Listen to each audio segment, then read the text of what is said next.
தோழர்கள், அல்லாஹ்வுடைய தோழர்கள், சுதூர் தோழர்கள், கருபாலை தோழர்கள், செல்வி காலனி தோழர்கள் என்று எல்லோரும் அந்த மறியலில் ஈடுபடுகிறார். இதெல்லாம் அவங்களுக்கு புதுசு. அம்பேத்கர் சிலையை உடைத்தால் கண்டனம் தெரிவிக்க வேண்டும் என்பது மட்டும்தான் தெரிகிறது.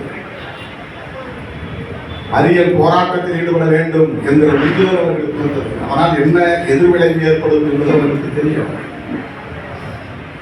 மறியலில் ஈடுபட்டவுடன் சாதி வெறி அமைப்புகளை சார்ந்தவர்கள் காவல்துறையை முந்திக் கொண்டு வந்து நம்மை தாக்கினார். இயக்க தோழர்களை தாக்கினார். மீனாம்பால் குளத்தை சூறையாடி தீ வைத்தார்கள். பந்தல்குடிக்குள்ளே நுழைந்து தாக்குதல் நடத்தி அங்கே நான் திறந்து வைத்த அரை உருவ சிலையை 2 மணி நேரம் அடித்து சம்மட்டியால் அடித்து அதை பெயர்த்து எடுத்து கொண்டு போய் வைகை ஆற்று மணலில் புதைத்தார்கள். அவ்வளவையும் காவல்துறை வேடிக்கை பார்த்தது.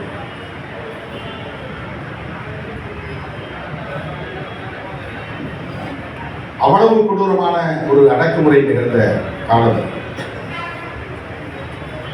ரயில் மறியல் போராட்டத்தின் போது நடந்த அடக்குமுறை அது ஒரு ரத்தம் சிந்திய வன்முறையில் காவல்துறை துப்பாக்கி சூடு நடத்தவில்லை. அவ்வளவுதான். அவ்வளவு மோசமான ஒரு தாக்குதலை நடத்தி நிறைய தோழர்கள் ஆக்கட அரசு உட்பட பல பேர் மயக்கமடையும் நிலையில் ஏற்பட்டது. அதுபோல அனுமதிக்கப்பட்டார்.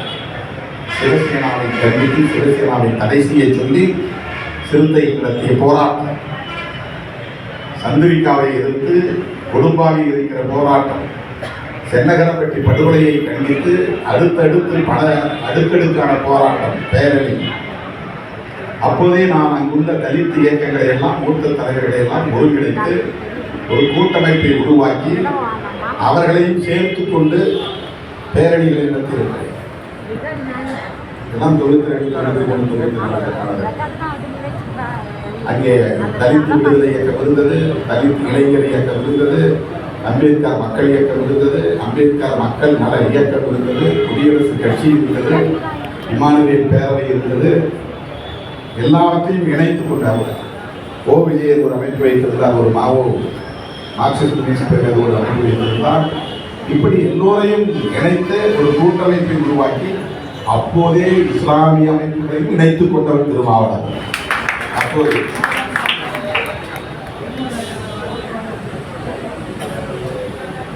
வீடுகள் பற்றி இருந்தால் வெள்ளத்தில் பாதிக்கப்பட்டால் இஸ்லாமிய